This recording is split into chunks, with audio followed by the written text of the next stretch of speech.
Welcome, guys, to How the Frack We Got Here, a show that takes the news and events of the week and try to make sense out of it all. I'm your host and most Will Buchanan, and on this show, we simply are all about the facts. There are plenty of news stations out there that simply want to do anything short but inform you. Here at How the Frack We Got Here, that's all we believe in. We go up to the left, we go up to the right, we go up to the middle of independence, we go after all sides because there's more than one side of a story to everything. And you need to know it all in order to actually formulate your own opinion. And that's what we try to do here at How the Frack We Got Here. Thanks for listening, and hold on. It's going to be fun. All right, guys. Today's date, March the 20th, 2024, and this is How the Frack We Got Here. I'm your host and most Will Buchanan on the Frack We Got Here. We do take the events of the week and try to make sense out of it all. Before we get started, guys, to let you know that we do try to be a news podcast, which means that we do try to hold ourselves to a higher standard. Only getting our sources from reputable information that has award-winning journalism. We do not do sensational news like Fox News, Newsmax, The Blaze, or whatever extreme left or right that some people go to. We simply give you the facts, just the facts, nothing but the facts. At the same time, guys, we do try to watch our language, but sometimes words do fly. At the same time, guys, there are things that might be shown that might be too intense for younger viewers. So viewer discretion is advised. Aside from that, welcome. So, how do we really start this here, guys? Usually I start something upbeat, something, makes you understand or makes you do something happy. But, well, there's no real way to start this except the fact that Texas has moved forward in the Hold My Beer championships between the lower states. What you mean by that is, well, if you're an immigrant in Texas, you should be concerned, illegal or not. Tonight with this new ruling from the Supreme Court allowing Texas to take action on its own when it comes to illegal immigration, allowing Texas to arrest people suspected of crossing into the U.S. illegally, and in some cases, allowing Texas to deport them. It comes after a major clash between the Biden administration and Texas Governor Greg Abbott. Late today, the Supreme Court had a 6-3 ruling, the 6 conservative-leaning justices ruling in favor of the Texas governor. The court lifting the stay, the hold on that state's controversial new immigration law for now. The Biden administration calling the law unconstitutional and a clear violation of federal authority. So what does this mean? The immediate change on the ground in Texas. ABC's Terry Moran, who has covered the Supreme Court for years, leading us off from the court tonight. Tonight, authorities in Texas can now, on their own, arrest people who they suspect are migrants here illegally, regardless of federal law, and even send them to Mexico. The Supreme Court's conservative majority granting Texas that green light for now to enforce its controversial immigration law. In a 6-3 order, the High Court rejected a request by the Biden administration to intervene and place the law, SB 4 as it's called, on hold while it is challenged in the lower courts. The Biden administration argues the Texas law is an infringement on the federal government's exclusive authority over immigration law, a power grounded in the Constitution and affirmed by the Supreme Court. Tonight, Texas Governor Greg Abbott called the court's order a, quote, clearly positive development. But in a concurring opinion, conservative justices Amy Coney Barrett and Brett Kavanaugh made clear that this is not the last word. They want the lower appeals court to render its judgment first on SB 4, and then the Supreme Court can review that. But in a scathing dissent joined by Justice Ketanji Brown Jackson, Justice Sonia Sotomayor warned that the court's order invites further chaos and crisis in immigration enforcement. Sotomayor adding, this law will disrupt sensitive foreign relations, frustrate the protection of individuals fleeing persecution, and deter non-citizens from reporting abuse or trafficking. The ruling comes as federal migrant apprehensions across the southwest border reached an average of 4,200 daily, a sharp decline from the peak of nearly 11,000 in a single day back in December. So now this case goes back to the U.S. Court of Appeals for the Fifth Circuit with a nudge from some of the justices to move quickly. And that could mean this Texas law could be back before the Supreme Court soon, perhaps within days. Still, the White House tonight is saying that the court's order today will, quote, sow chaos and confusion at the border. David?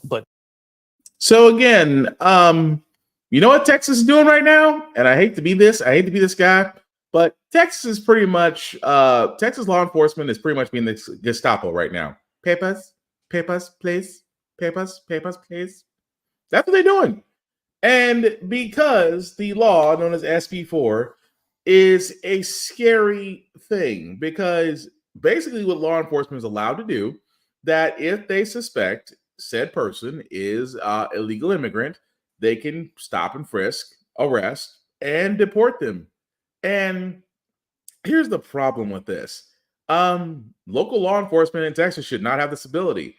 But what's scary about this is that, of course, in a conservative-leaning Supreme Court, and I say conservative-leaning because, again, we have been saying this on this podcast, what happens about the dangers of a conservative-leaning Supreme Court. What I mean by that is, guys, is that means that for a lot of things that are submitted from a conservative state or from the GOP may or may not have favoritism. But let's kind of be honest. Their track record right now for a conservative Supreme Court seems to do a lot of favoritism. Striking down Roe versus Wade, striking down Roe versus Wade, striking down a part of the affirmative action, which killed diversity and inclusion DEI programs, which we'll talk about a little bit later, because some states are moving to actually remove those programs and positions. But at the same time, now the Supreme Court, again, all conservatives with the liberals voting against it. But again, when you have 3 liberals and 6 conservatives on a Supreme Court, what do you expect? Granted Texas the ability to basically go along with their law, but sat there and said, well, I mean, you guys can appeal and it can go through lower courts and then, make its way back up to us and then we'll look at it again. But why? Because at this point, you have said loud and clear with Governor Abbott, who is acting more like DeSantis every chance he gets in Texas, that he wants to keep government officials from tearing down the razor wire that he put up, that he wants to make sure that women can't have abortions in his state. He wants to also make sure that guns get more protection than children. Why are we not surprised that he wants to weaponize his local law enforcement to sit there and detain illegal immigrants? Because, for lack of better words, some GOP people can't stop saying Laken Riley's name. We must make sure another Laken Riley doesn't happen. And I'm going to be honest here, guys, because I'm just going to go out and say it. Whenever a white person is killed by a legal immigrant, conservative news likes to use that as a stoking fire to sit there and say what they've been saying the entire time, that this needs to happen. The immigration system is broken. According to Donald Trump, they're sending their worst. They're sending us their prisoners. And a woman getting killed by an immigrant just stokes that fire. So again, I am not surprised that this was allowed to pass because we have a conservative-leaning Supreme Court, which I look at Biden the whole entire time. If for some odd reason Trump was able to squeeze through 3 more conservative judges, he was able to squeeze through with no issue because he wanted to pack the Supreme Court. And keep in mind, the Supreme Court has multiple seats. It's not just those that we have there. Biden and the Democrats could have turned around and said, through reconciliation, we want to go ahead and nominate, besides Kajani Brown Jackson, which they only put in one to the previous mentions 3. We could have put in 3 more and it could have been fine. But, the fears of packing the Supreme Court. We don't want the Supreme Court to be favorited. We don't want the Supreme Court to go any other way. But as it stands, it leans to the right. Why are we surprised? At the same time, guys, why are we surprised that, again, when it comes to Trump, first and foremost, let's get to the part to where he has the thing that he said lately and the lack of, I won't say response. Let's just say it's not as loud as if someone else was spewing Jewish hate. But in this case, Trump decided, well, if you're any Jewish person, and he said this, any Jewish person that votes against Democrats hates their religion. Well, you can judge for yourself the feedback. Former president said. Why do the Democrats hate Bibi Netanyahu? I actually think they hate Israel. Yes. I don't think they hate him. I think they hate Israel. And the Democrat Party hates Israel. Any Jewish person that votes for Democrats hates their religion. They hate everything about Israel, and they should be ashamed of themselves because Israel will be destroyed. All right, so the Biden campaign was pretty quick to respond to this. They said, quote, the only person who should be ashamed here is Donald Trump. Donald Trump openly demeans Jewish Americans and reportedly thinks Adolf Hitler did some good things. Our panel's back. Evan Osnos, can you, I mean, what Trump had to say here is very incendiary. Can you just dig into why a little bit? Because there are tropes at play here that are pretty ugly. Yeah, it's very offensive, frankly, to American Jews. I think the idea, on the one hand, that people would hate the state of Israel because they're voicing their opposition to a policy is something that bothers people. Also, the assumption that Jewish identity means support necessarily for Israeli policy is also really bothers people. There's something else going on, too, which is that, Donald Trump is trying to distract attention from the fact that the Biden administration has moved on this issue over the course of the last few months. I mean, if you remember when this began in October, Joe Biden, of course, went and embraced Bibi Netanyahu. But when I saw him in January talking to the president about this question, he said something important. He said, look, the pressure on the Israeli leadership to move against Hamas with every ounce of capacity is real, he said, but it also doesn't mean that it should be continued or that it's right. He was drawing a real line about where he thinks this policy can go and where it shouldn't go. And that's what you're seeing playing out right now.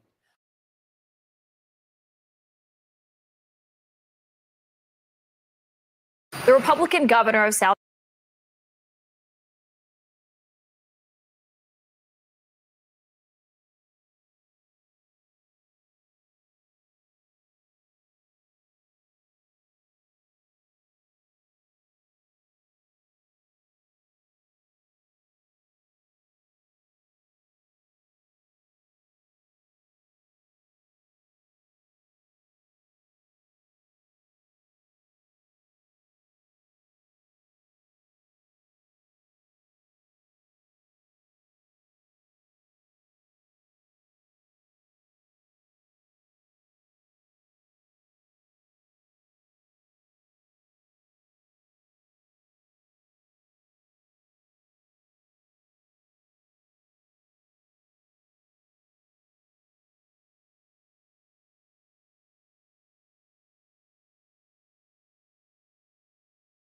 And I just realized I was muted. My bad.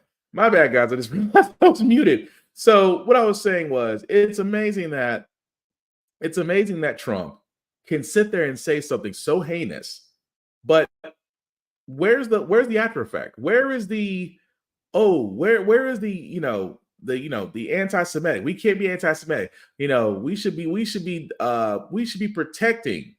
We should, be saying more about this. There should be more than just stop the Jewish hate and things of that nature, because he pretty much just sat there and insulted an entire group of people.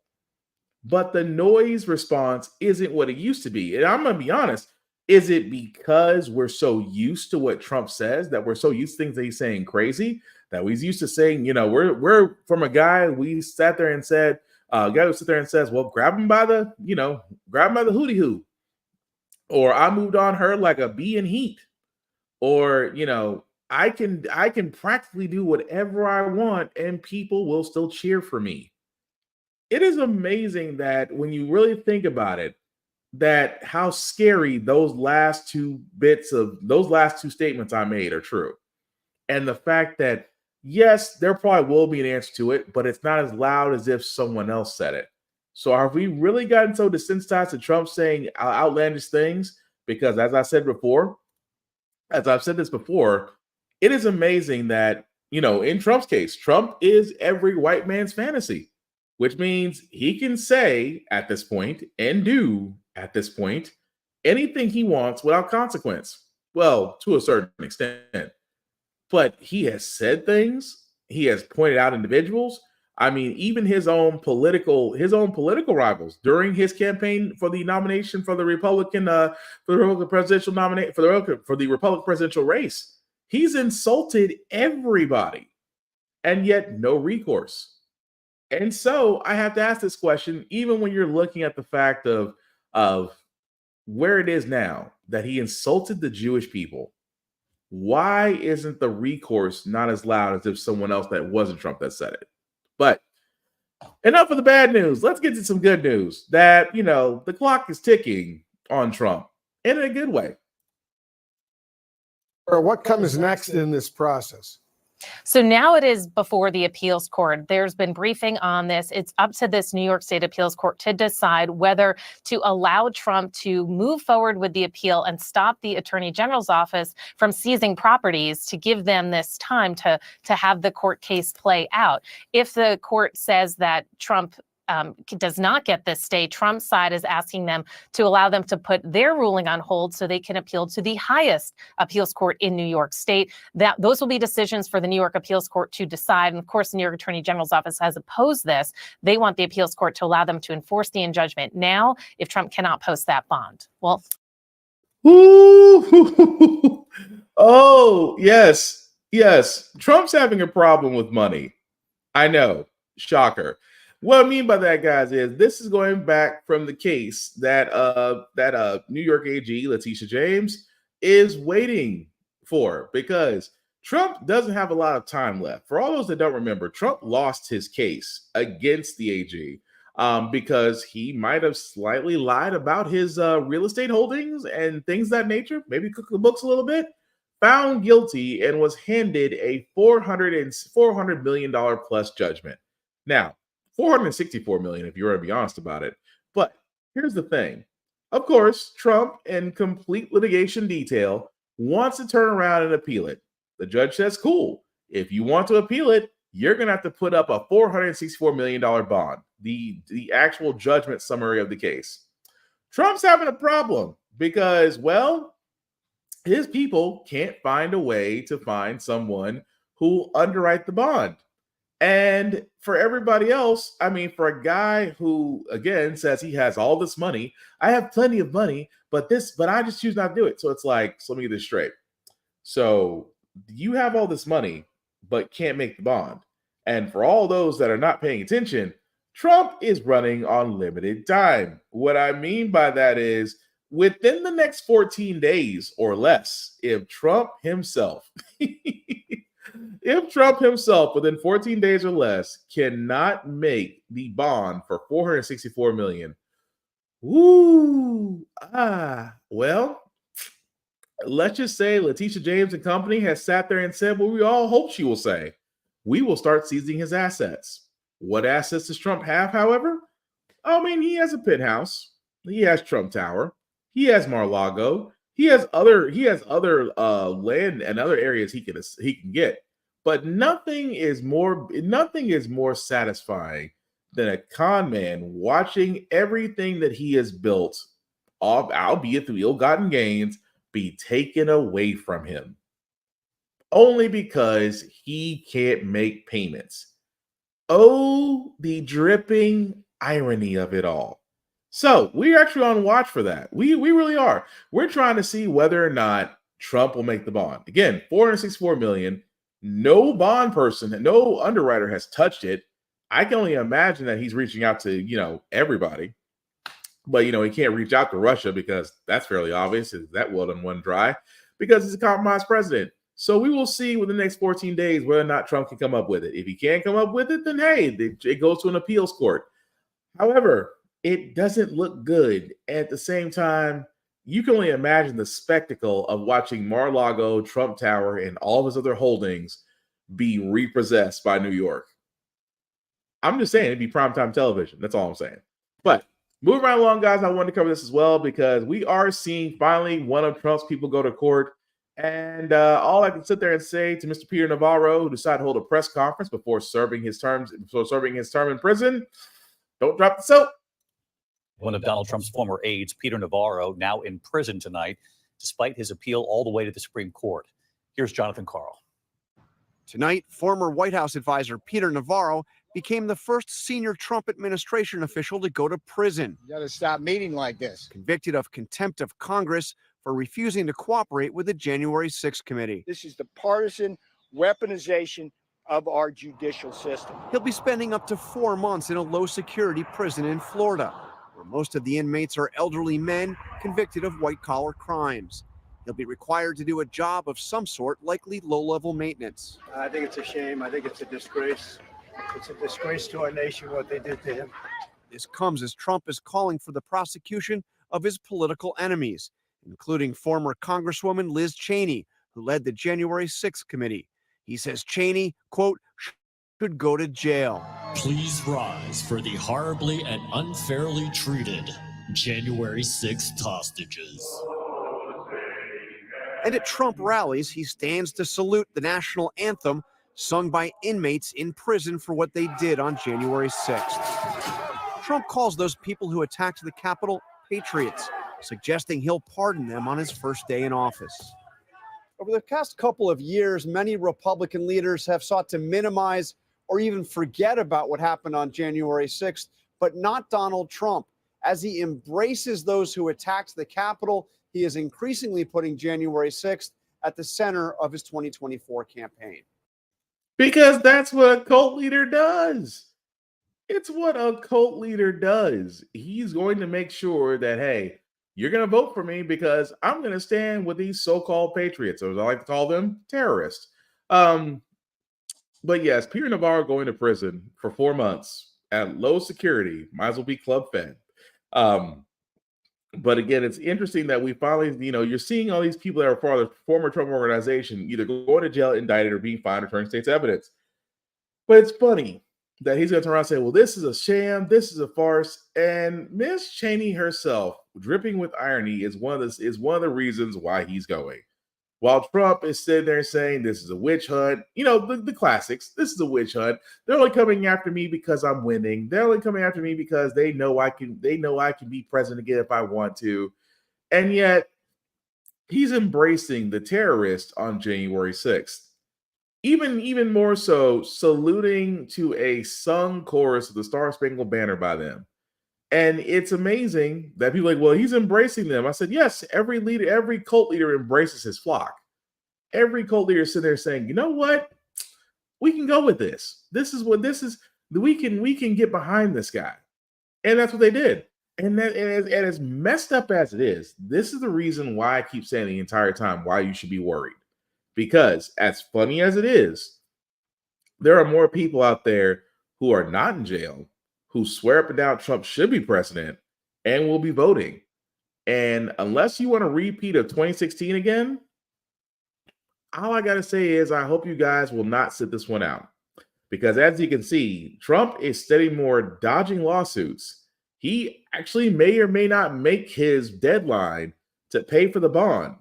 His properties may be seized. But here's the crazy part. His daughter-in-law now runs the RNC. The RNC does have funds which are basically using to pay for Donald Trump's legal funds. So as much as we want to see this person go away, there is a scary ass chance that he still might make it. But also, before we move on though, Trump again says something crazy, and yet it's downplayed. Once again, playing cleanup. I know it may be hard to believe, but the presumptive Republican nominee is once again firing up his base and his critics after another rally full of rhetoric, this time warning that there will be a bloodbath if he's not elected. Also, again, referring to those charged in the deadly assault on the Capitol as hostages, while throwing in migrants as well, calling them animals who in some cases he doesn't even consider people.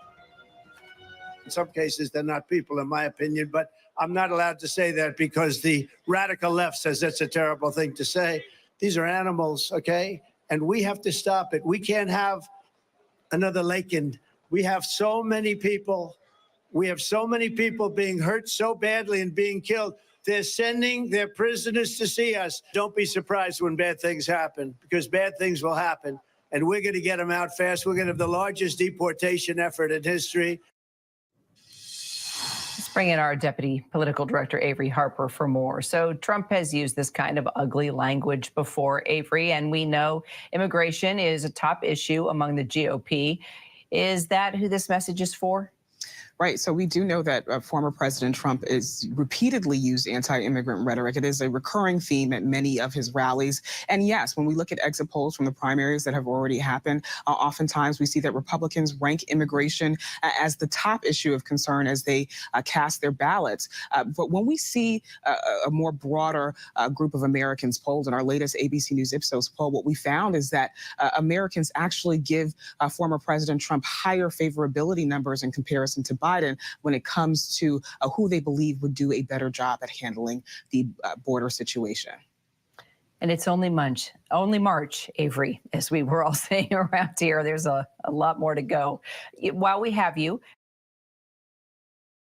So what's crazy is he talks about a bloodbath, but I'm like, you're trying to walk that back when he's talking about the tariffs, because where he was at was for auto workers, but he's turning around saying, well, I would put tariffs on every other non-American car, which means that he would probably go after Nissan, he'd probably go after Toyota, Alfa Romero, and these other foreign car companies, because, you know, he considers himself a tariff man. I cannot stress how much Trump knows about tariffs, which is very freaking little, because his tariffs plan that he tried to do last time almost screwed the economy over when he was president. That he put tariffs on incoming items, which jacked up prices, because let's be honest, the prices were passed on to the consumer. And so what is he saying now? Oh, well, I'm going to save the automotive workforce by pretty much putting tariffs on imported cars. No, that's not the problem. But at the same time, it sounds good because, again, Trump loves the poorly educated. And at the same time, if you don't understand how a tariff works, then in your mind, if someone that's in a suit and looks important says tariffs are good, 9 times out of 10, that person gets there and say, well, I guess it must be because look who says it. Trump is a con man. And again, what all con men do, they gladly make you give them, they gladly make them give you your money to them with a smile on your face. Because it's not theft if you're giving it away willingly. So again, with Trump now saying, you know, I'm only talking about the bloodbath that would be with the auto industry. Let's be honest. And I'm just going to go ahead and say it. Has Trump successfully, outside of reality television, actually went into an industry where he didn't destroy it or didn't claim bankruptcy? Because if you can point one out, I'd gladly love to know. Because he's good at fleecing. He's not good at keeping an industry alive. But I digress. But speaking of his cases, Fani Willis was allowed to remain on the case of the Georgia election interference case dealing with Donald Trump, but it does come with the price. A high-profile shakeup in a high-stakes case against Donald Trump over election interference. Blaine Alexander is there, and Blaine, this is another case that has been slow to move forward. Absolutely, Lester. These were bombshell allegations that delayed this case here in Georgia for more than 2 months. Now tonight, a judge has ruled that DA Fani Willis can remain on the case, but without her lead prosecutor. He was front and center when Fani Willis announced her criminal indictment of Donald Trump. But tonight, Nathan Wade, the man leading the prosecution against the former president for allegedly trying to overturn Georgia's 2020 election results, has resigned, the culmination of a months-long spectacle after one of Trump's co-defendants, Michael Roman, exposed a romantic relationship between Wade and Fulton County DA Fani Willis, who hired Wade on the case.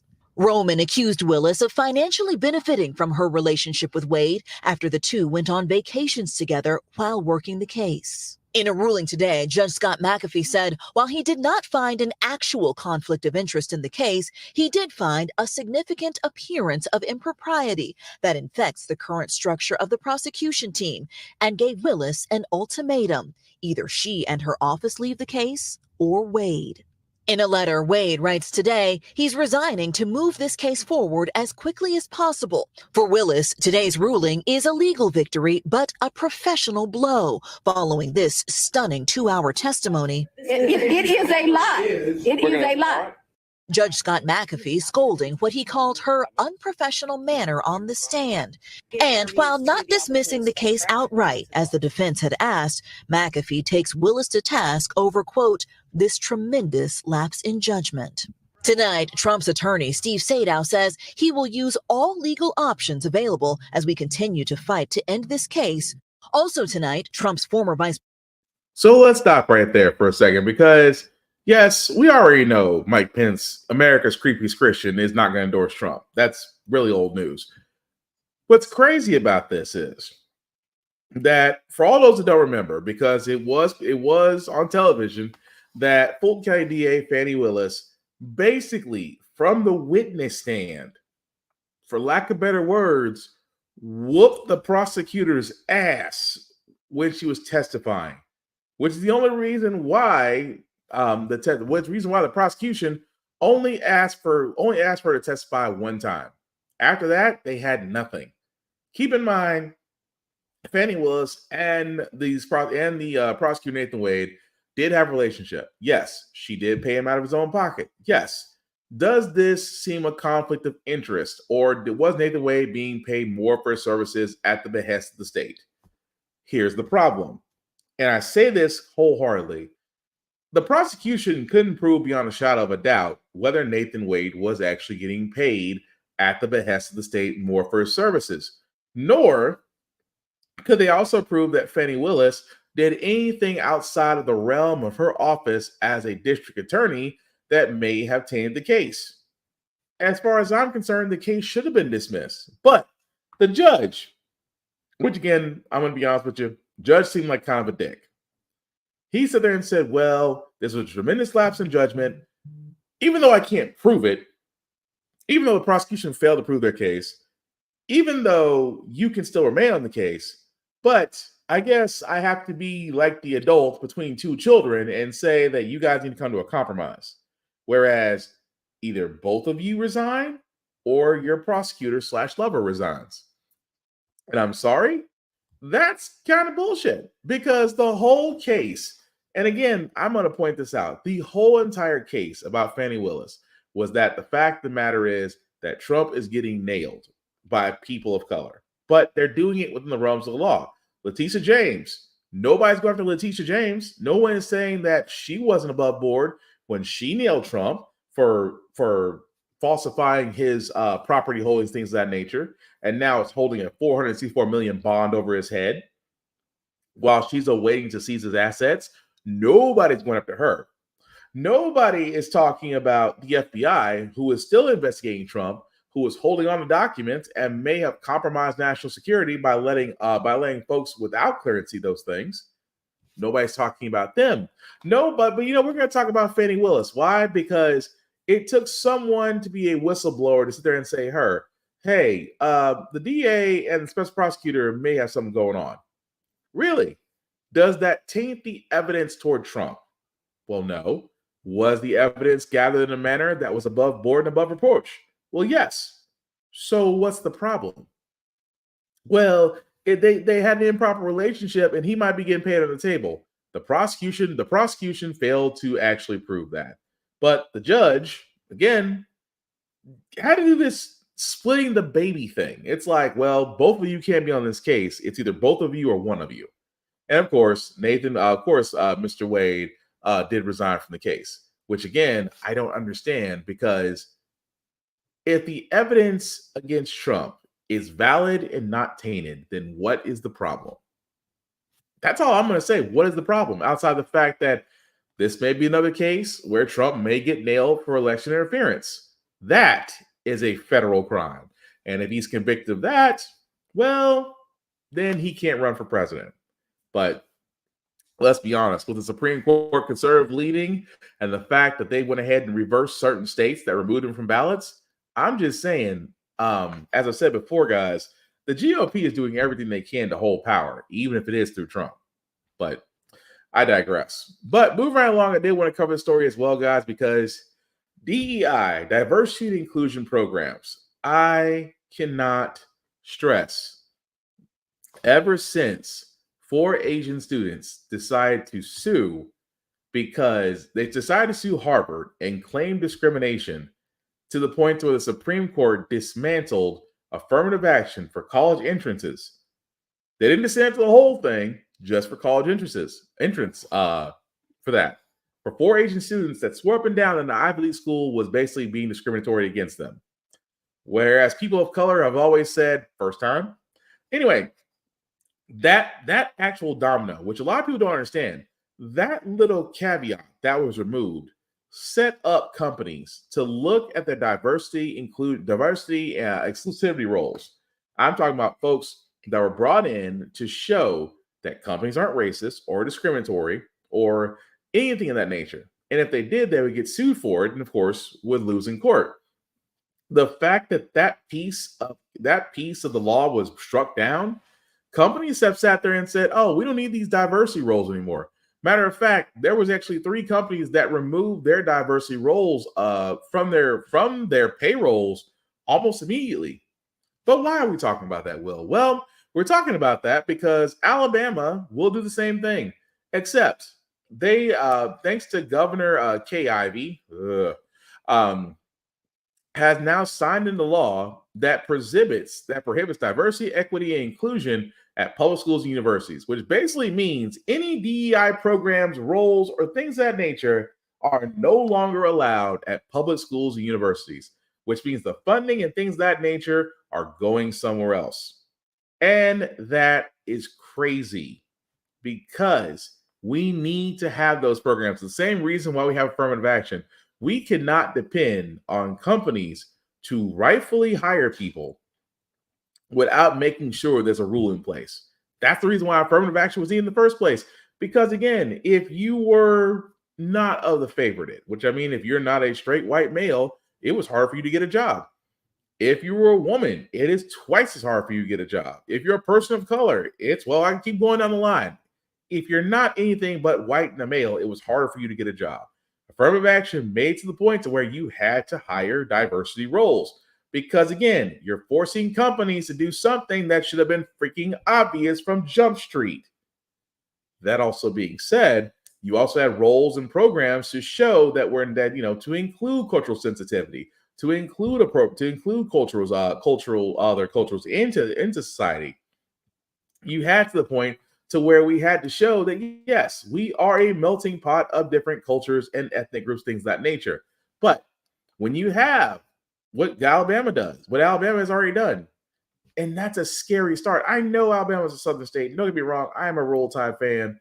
But at the same time, Alabama, Tennessee, Florida, Georgia, North Carolina, South Carolina, Texas, Mississippi, they all seem to follow this. Even Kentucky themselves have now voted to defund the diversity exclusivity offices, DEI offices at public universities, which now, because it's going back to the state, was passed by the House. But Kentucky is trying to do the same thing Alabama's doing, except they're removing offices at public universities.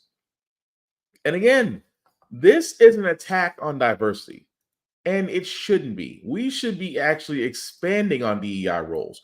We should be actually expanding on the fact that that these types of things should really be out there for those types of roles. Even more so, not just attacking diversity, they're attacking education too. Because currently what's happening in New York City in the school investigation, you have books that were tossed in the trash. Not just any books. Books that were written by authors of the LGBTQ plus community as well as people of color. Interesting how those are the only books that are thrown out. Certain books should be kept in, but certain books I've heard are a little bit controversial. I don't know which ones in particular, but maybe those should be removed. And that may have happened with some books at PS 55 on Staten Island. They'd been left out with the trash with some notes attached. The Black Panther book, for example, has a note on it saying it wasn't approved. The book about an immigrant on the border was summarized as "Our country has no room and it's not fair." And the note on the roller derby book is about a dad discussing being transgender and teenage girls having a crush on another girl. Mike is a PS 55 parent and questions whether certain subjects should be taught at the elementary school level in the first place. Number one should be the parents to be worried about what they learn and what's being taught to them. 100%. And while Ellen says she doesn't know anything about books being thrown out here, she would love the immigrant story to be told because it resonates for her son. I want something like help my son. When he asked me why you speak Spanish, I want something he learned, about the things. So yeah, for me, it's good keeping there. Gothamist broke the story thanks to a tip from a woman who essentially rescued boxes of books back in November. In a statement, the Department of Education says it is investigating and that our public schools do not shy away from books that teach students about the diverse people and communities. Natasha Capers heads up the Coalition for Educational Justice, and while she's appalled the books were thrown out, she says she hopes it creates more dialogue about diverse stories and voices. I don't think that we need to like be condemning the school, condemning educators. We are all in this learning process, but I do hope that they get some additional resources to have these conversations about why did we throw out these books? Why did we not think that they were acceptable to children? Well, I'll tell you why. Because again, here's the thing. As a parent myself, yes, you do worry about what your child is learning in school.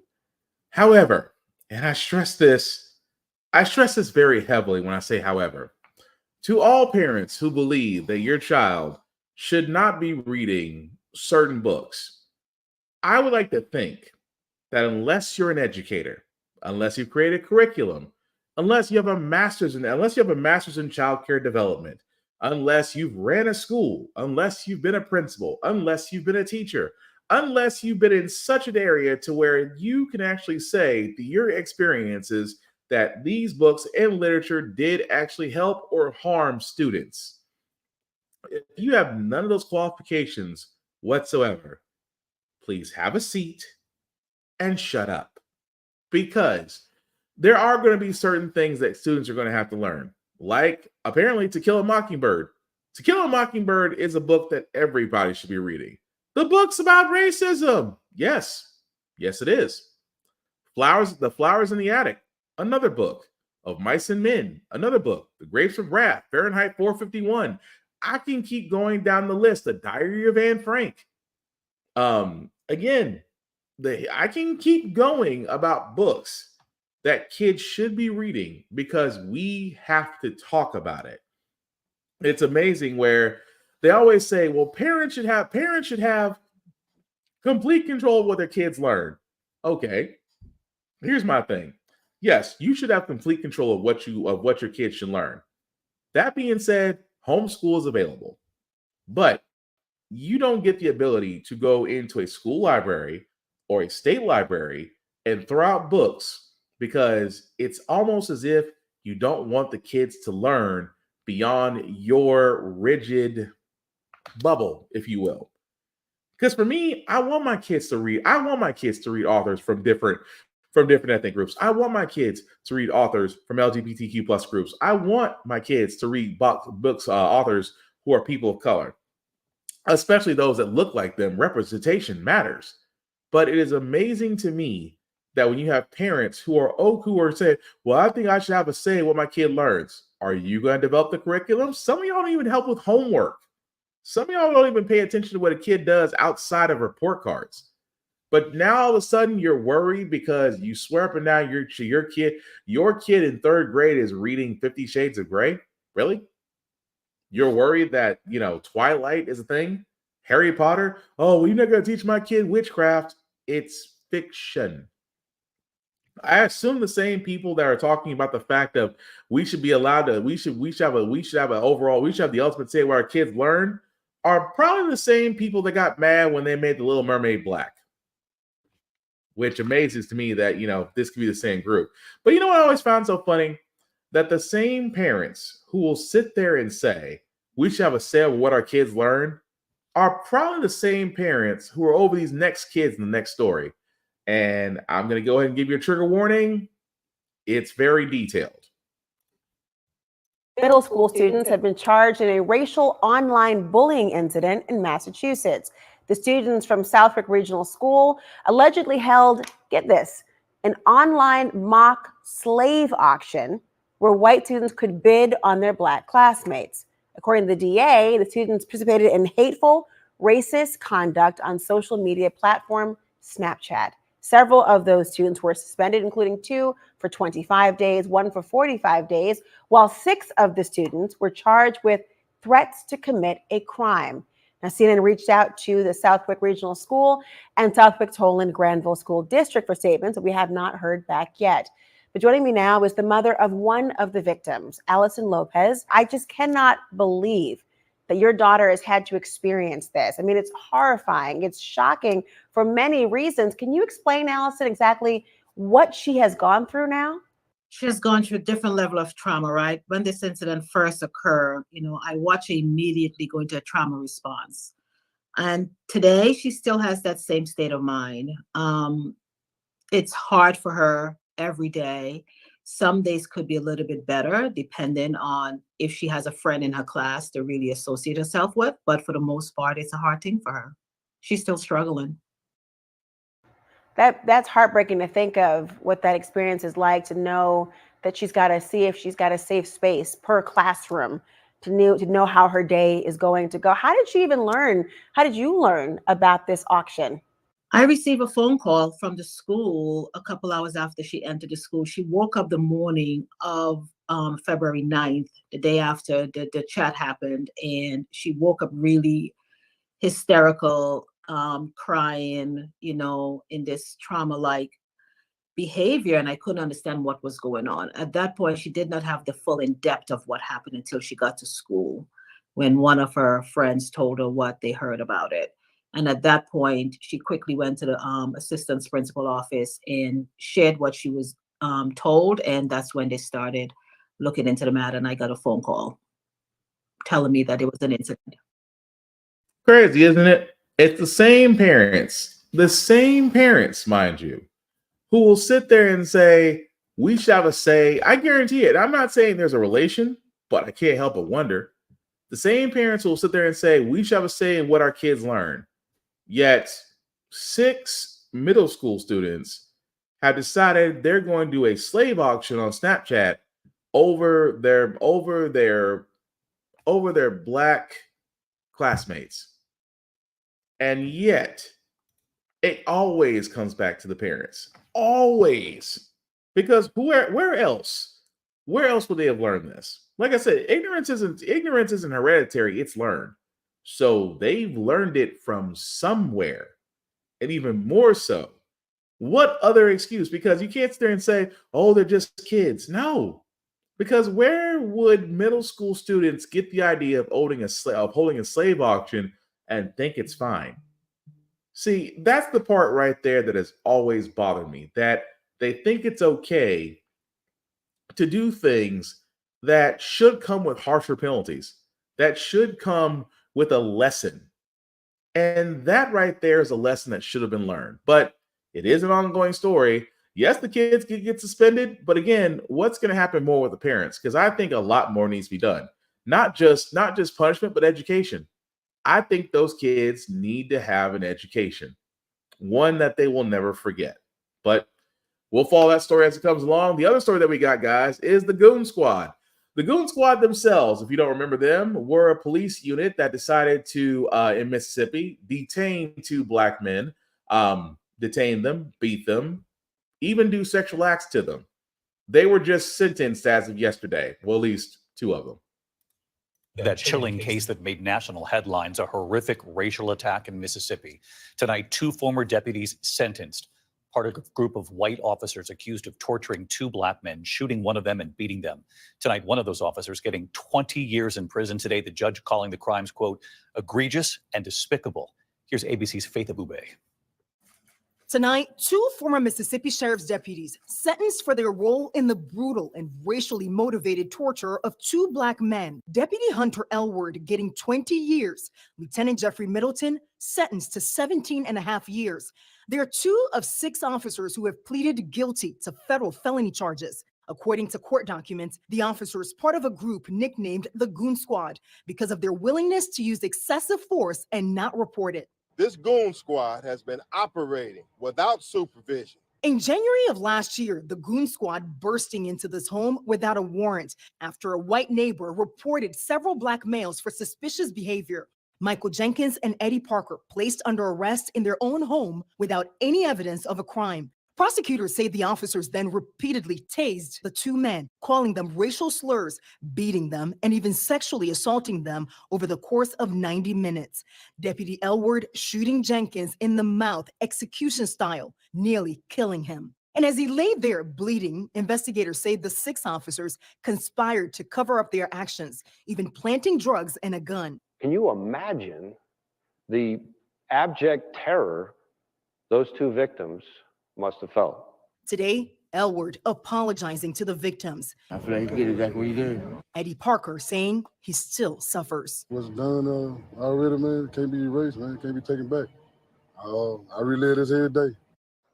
And David, the rest of the officers will be sentenced tomorrow and on Thursday. All 6 are facing additional sentencing on state charges at a later date. And the thing about it is, with 20 years being given a couple of them, I'm not gonna lie, it's not enough.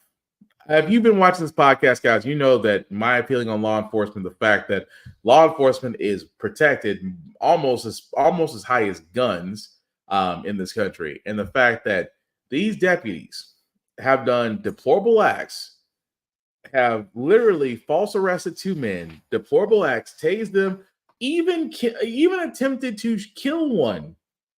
That's the part that I'm not understanding.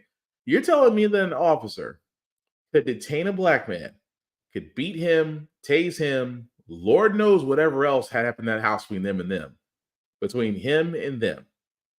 And then the officer decides to take a gun, put it in the guy's mouth, and shoot. And he only gets 20 years. Let me understand this correctly. The man literally takes a gun, puts it in the guy's mouth, pulls the trigger, and he only gets 20 years. Well, there's other charges coming. Okay, yeah, cool. But you're telling me for two of the deputies of the Goon Squad that for what they did, they get 20 years.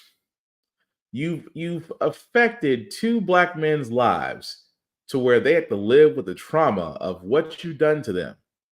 And the most that happens to you outside of no longer being a law enforcement agent is that you get 20 years.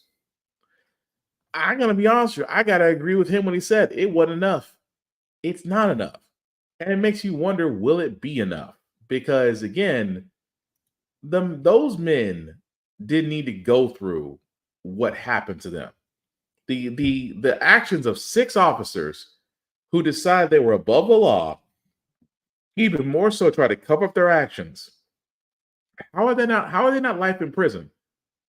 That's the thing I'm not understanding. How is it that they only get 20 years and not life in prison? I mean, death penalty. Okay, fine. Throw that out. Although to me, I'm going to be honest with you, once he decided to shoot a man in his mouth, I think his life is forfeit. That's just me. But okay, no death penalty. Why not life in prison? Because they've effectively, irrecoverably ruined 2 black men's lives. These 6 officers could somehow still see jails, could still somehow see the outside of a jail time in 20 to 40 years, given the additional charges that are given, given the additional sentencing that may happen. That's the problem. If they got life in prison, okay, cool. Their life is over. Their life should be forfeit because they've abused the badge and the abilities that they've been given and almost into 2 men's lives because they thought they could get away with it. I'm sorry, 20 years ain't enough. It isn't.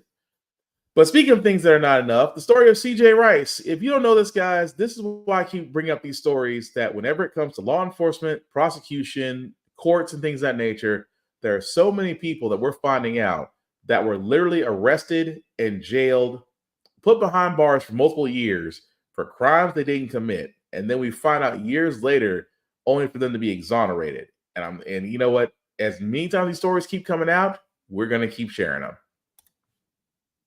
And I'm Jake Tapper in Philadelphia, and I'm going to start with some good news for once. I'm in Philly because there are major developments here in a legal case that we've been following for years here on The Lead involving CJ Rice, who is now a free man. As of this morning, the Commonwealth of Pennsylvania officially considers CJ Rice to be legally innocent of the crimes he was convicted of in 2013. District Attorney Larry Krasner dropped all charges and exonerated him today. Now, you might remember me talking about this case on CNN and in an Atlantic magazine cover story in October 2022. CJ Rice was sentenced to 30 to 60 years in prison. 30 to 60 years for a 2011 shooting in which no one was seriously injured. I know about the case because my dad, Dr. Theodore Tapper, was CJ Rice's pediatrician at the time and testified at court that it was medically impossible for CJ Rice to have carried out this crime, shooting the victims and running away, because CJ Rice at that time was recovering from surgery since he had been shot 3 weeks before and his pelvis had been shattered. He could barely walk at the time, much less run. Now, it became clear from investigating this case for The Atlantic and CNN that C.J. Rice had an incompetent defense attorney, that court-appointed counsel, Sanjay Weaver, who failed to bring up his medical records or pull his cell phone data that would have confirmed his alibi, who didn't challenge the complete concoction of conjecture that was the supposed motive for the shooting, and on and on and on, bad decision after bad decision. Now, after following C.J. Rice's case and fighting for C.J. Rice's conviction to be overturned for years, with my father leading the way and an incredible legal team challenging the conviction, I am happy to report that C.J. was finally released from prison in December. Hey, man. What's up, Jake? How about it? What's going on? How about it? Oh, it's good to see you. Oh, it's good to see you, man. Today's ruling brings even more good news for CJ, because not only is he out of prison, Judge James Eisenhower granted him a habeas petition which overturns his conviction, drops all charges against CJ Rice, forever clearing his name. His attorneys will now file to have that criminal record expunged. If you want to help CJ Rice as he begins to rebuild his life, you can check out the GoFundMe set up by dream.org. All of the money goes right to CJ Rice so he can go to school and buy groceries and start to rebuild his life. Here is a look now at CJ Rice's story and how we got here. Finally, CJ Rice is free and exonerated. And in the eyes of the Commonwealth of Pennsylvania, innocent of the crime for which he served more than 12 years in prison. It has been a journey. For years, my dad, pediatrician Dr. Theodore Tapper, has been telling me about C.J. Rice, his former patient, doing 30 to 60 years in prison for a crime my father insists Rice could physically not have committed. It was impossible. In 2020, I took a look into the case and wrote this 2022 cover story for The Atlantic magazine, arguing that C.J. Rice had had inadequate counsel, an attorney who acted so incompetently, C.J. did not get the fair trial guaranteed him under the U.S. Constitution. The piece was called, "This Is Not Justice, a Philadelphia Teenager and the Empty Promise of the Sixth Amendment." And today, the court granted the motion offered by Philadelphia District Attorney Larry Krasner, agreeing with C.J. Rice's attorneys, Carl Schwartz and Amelia Maxfield, that Rice was denied his Sixth Amendment rights to effective counsel. It would be a violation of my oath to retry a case when we know that if you put all of the reliable evidence forward, it doesn't establish proof beyond a reasonable doubt. Krasner's office has acknowledged that the case handled by prior prosecutors was weak from the start, that there wasn't much evidence at all. No DNA, no weapon, no footage, no solid unimpeachable witness tying Rice to the September 2011 nighttime shooting and wounding of 4 people. This is the position where one of the shooters was, the one that was ID'd as C.J. Rice, the night of September 25th, 2011. The eyewitness testified that he was 20 feet away. 20 feet away, however, would actually have put him like here. This is 20 feet away. Where I was before, all the way over there, that's more like 50 feet away. Witnesses said they saw the gunman running, but my dad had examined the 17-year-old CJ Rice just 5 days earlier, and he insisted CJ was in no condition to run. He had staples in his abdomen over approximately an 8 or 9 inch surgical incision from his breastbone straight down as far as you could go. That's because 3 weeks earlier, CJ Rice had been shot 3 times in a case CJ says was mistaken identity. There was no way this young man, 5 days after I saw him, was running anywhere, let alone walking fast. The one eyewitness who fingered CJ had known him for years. She initially and repeatedly told police she could not identify the gunman, as one of Rice's attorneys, Jason Kadish, told me. I think it was approximately 20 hours where she had spoken to at least, I think it was 3 different officers, and it never said, this is somebody that's in my neighborhood. But overnight, police claimed a confidential informant told them that Rice may have been involved. So a detective then showed this photo array to the eyewitness, and she then fingered Rice. When Rice was named as a suspect, his mother, Crystal Cooper, met him at the police station so that he could turn himself in. And the detective took his arm to help him walk up the stairs. CJ Rice's family could not afford legal counsel, so court-appointed private attorney Sanjay Weaver took his case. And Weaver, who died in 2019, did not provide CJ with an adequate defense.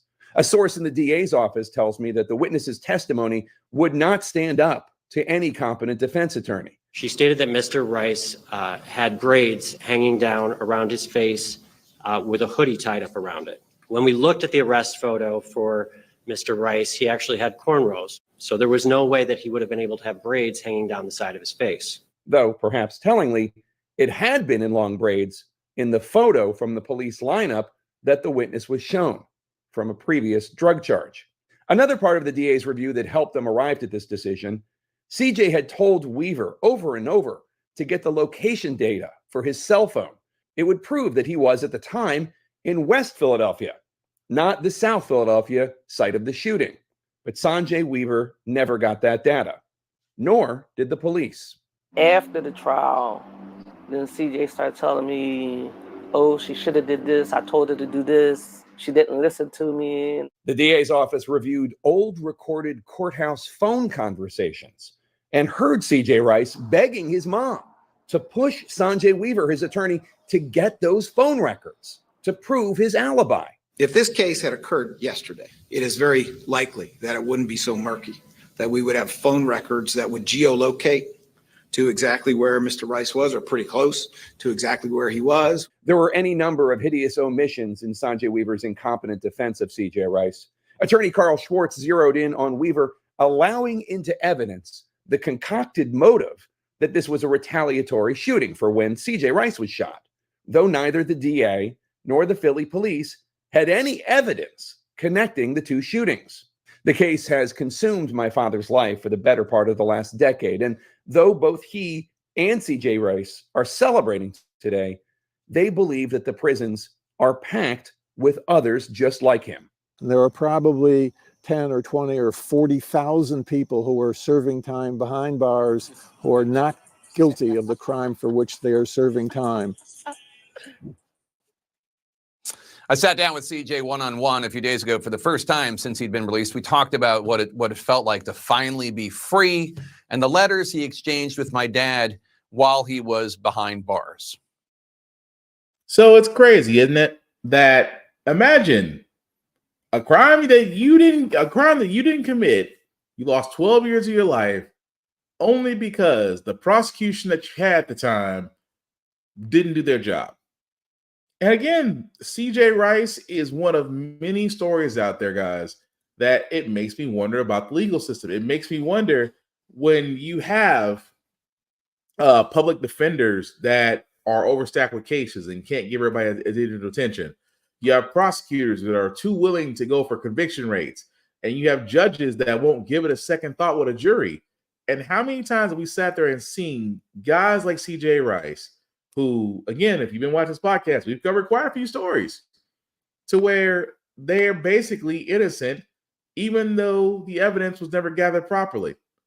So I hope in CJ Rice's case that there's going to be some comeuppance. And again, for 12 years of your life, that's 12 years of your life, 12 productive years of your life that you don't get back. So I hope he does get compensated for that by the state. But we will definitely check in on that because, again, this goes to show you that projects like the Innocent Project out there are doing great work trying to find these cases that fall through the cracks. But speaking of falling through the cracks, guys, I know we talked about legal immigrants earlier this in the podcast, and that, you know, people like DeSantis and Greg Abbott are doing their best when it comes to illegal immigrants, busing them to different cities, even to the point to where Chicago has to make some interesting choices. Tonight, Chicago pushing out migrants, evicting them from city-run shelters. The controversial policy enforcing a 60-day limit, an effort to manage their growing numbers, rolling out after months of delays. But how they're being pushed out is leaving many confused and frustrated. One migrant telling NBC News he was told about his eviction the day before, saying administrators first gave him a deadline of 2 p.m. Monday, but shortly after changed it to 12:30 p.m.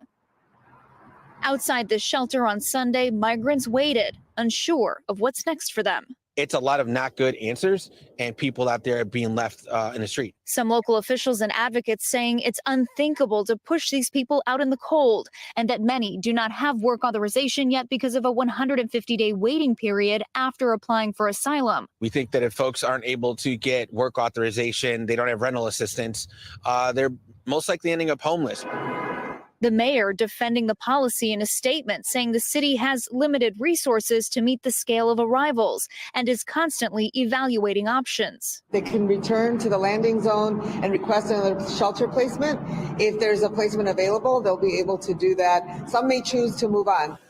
According to the city, more than 37,000 migrants have been bused to Chicago since 2022, when Texas Governor Greg Abbott, a Republican, began sending them. As of last week, the city says it's successfully relocated nearly 20,000 people and is in the process of relocating about 4,000 more. That still leaves thousands of migrants like Lisbeth Velasquez in the city shelter system. She says she fled Venezuela due to political persecution 7 months ago. Te piden el contrato de trabajo, te piden el estado de cuenta, te piden unos requisitos que, o sea, actualmente yo no cuento con ninguno. When we spoke to Velasquez back in February, she was set to be evicted by April 1st. Es preocupante porque se van a inundar los distritos policiales, las calles. Creo que no es la solución. She now tells us her deadline has been moved to May 1st. The city says it's granting extensions on an individual basis, including in cases where migrants are enrolled in public benefit programs, need medical care, or have children. In the meantime, migrants like Velasquez are living with uncertainty. Estoy trabajando, no tengo recursos económicos para pagar una vivienda. And Valerie Castro joins us now. Valerie, there are also reports of a measles outbreak at a migrant shelter in Chicago. What can you tell us? Well, it certainly complicates things, right? The city says at least 10 cases of the measles have been traced to one shelter in the city. So the mayor says his goal now is to ensure that migrants can get vaccinated when they get there before they enter the shelter system, especially if they plan on staying long term.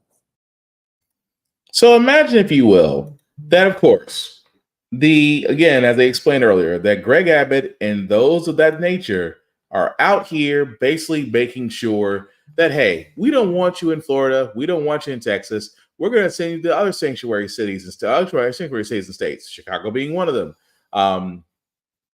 And here's my thing. If those governors are using federal funding dollars to send immigrants to these cities and states that are overloading their services, overloading their homeless programs, things of that nature, here's what I would do if I was Chicago. If you know where they're coming from, build them. I would be sending an invoice to the state of Texas and saying, okay, here's the cost for all the housing for all the immigrants you bust to us. Because if they're going to do that, make them pay the bill. But at the same time, it amazed me so to go right back to this whole entire thing that the immigration system in America has always been broken. Has been tried to be fixed? Yeah, a couple of times. We had DACA, we had the DREAM Act, we had to where there was a path to citizenship that may or may have not involved military service. And let's be honest, the GOP have shot this down. The GOP believe in doing razor wire moats, man-eating crocodiles, if you will, to keep people from crossing into the U.S. Which, again, as vast as our country is, it's not like we have a vacancy problem. It's the fact that well, Republicans love to complain about the GOP system being broken, but they have no answers. Their answer is a wall. And I'm sorry, as much as immigrants are crossing the border, they're actually getting over here by planes, trains, and automobiles now. But the way that we actually solve the immigration problem is to fix the system. Instead of sending armored convoys, National Guard to the border, how about we send immigration judges, workers, personnel? How about we actually try to fix the immigration system that we currently have and actually try to work with these countries that are sent that these people are leaving, or these people are escaping from, and actually try to establish cities, try to establish settlements, try to establish the things that actually help these people versus putting them in a shelter and then realizing that when your time is up, we have to kick you out. I know for a lot of people are going to be like, well, we have our own issues here. Why are we helping immigrants? Why are we doing all this? That's what they always say on Fox News. They say it all the time. Why give immigrants a place to stay? Why give them cars? Why give them money? Here's the thing that you should be asking. Who is the one approving all of this? Because again, it always comes back to who is approving. And I always say, when it comes to your vote, when it comes to who you are putting to speak for you, to be your advocate in a office, to where either it's your city, whether it's your state, whether it's the House, whether it's Senate, whether it's the presidency, whether it's the judicial board, whether it's the Supreme Court, it's who you're sending there that you need to know. Because the simple fact of the matter is, we've seen what happens when the immigration system is broken. We've seen what happens when the veteran affairs system is broken. But are you sending the people there that will actually fix it, or complain about it being broke and doing nothing about it? That's all I'm saying. But we're going to move on to our feel-good segment, guys, because usually on How the Frack We Got Here, we usually cover a lot of things that are doom and gloom. Sometimes make use of faith and humanity, but hey, it's Wednesday, it's hump day. We will leave you guys out some good vibrations, and hopefully the next video will do that, because, again, I am all for teaching kids new things. Now, granted, I have probably told a lot about myself on here. I am not a very good flyer. I am not a fan of heights. I do know that when it comes to flying, I have no choice but to do it, just because you'll get to some places a lot faster than you will do driving. That being said, what happens when you open up the idea of flight to children? Well, you create new possibilities. Lincoln County Drive to Bago 4 Quebec is currently 5 miles to the northwest. We enter a midfield downwind runway 23 Lincoln County traffic. You want to be a pilot now? I thought you wanted to be a teacher. No.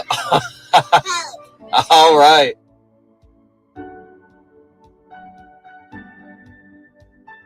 Fly for the Culture is a nonprofit organization, and what we do is promote diversity and inclusion within the aviation industry. The way that we do that is reaching young people where they are through our social media networks on Instagram, Facebook, and even TikTok. Once we reach these young kids, we are introduce them to a flight, what's called an introductory flight, and take them up for free through the donations that we receive through the organizations. It's a quick 10 to 15 minute flight around the Charlotte, North Carolina area. And once we're done taking the flight, we stay connected through social media and help mentor them to pursue a career in becoming a pilot.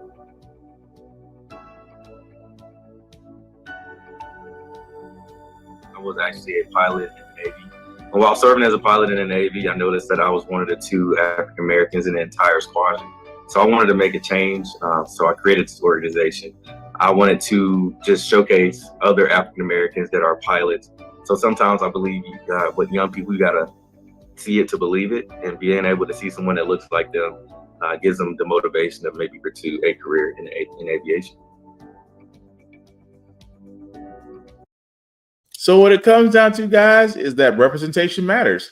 Again, I hope this does lead to more pilots, more aviation mechanics, because we need them. And if you can see yourself in that position, then that just lets you know it is definitely needed for the culture. But that's going to do it for this podcast, guys. I do want to thank you all who are watched as this went live or shared it. If you shared it, I hope you did share it. If you did, I appreciate that so much. Before we do get out of here, guys, some shameless plugging as usual. Shout out to my boy Vaughn at Big VZA Dot. You can definitely check out his music page on YouTube, but definitely check him out for beats, things of that nature that can be found on all social media under Big VZA Dot.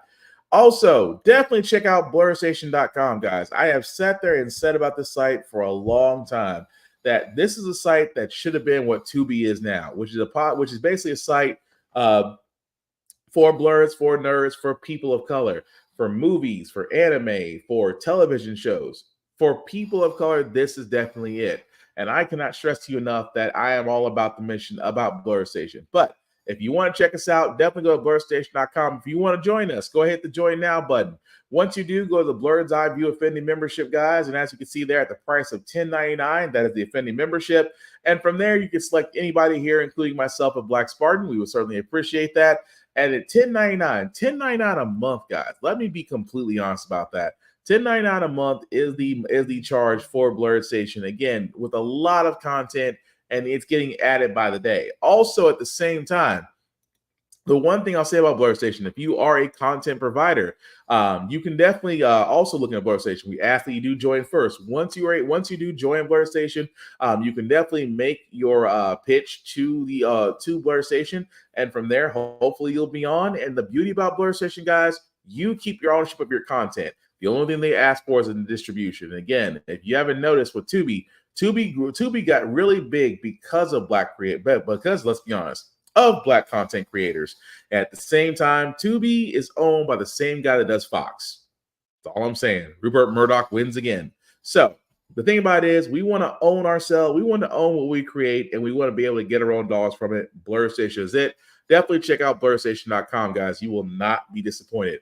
As for myself, you can usually find me, Black_Spartan 615 on the socials, as I do reviews on everything, and including have my own also my own shows.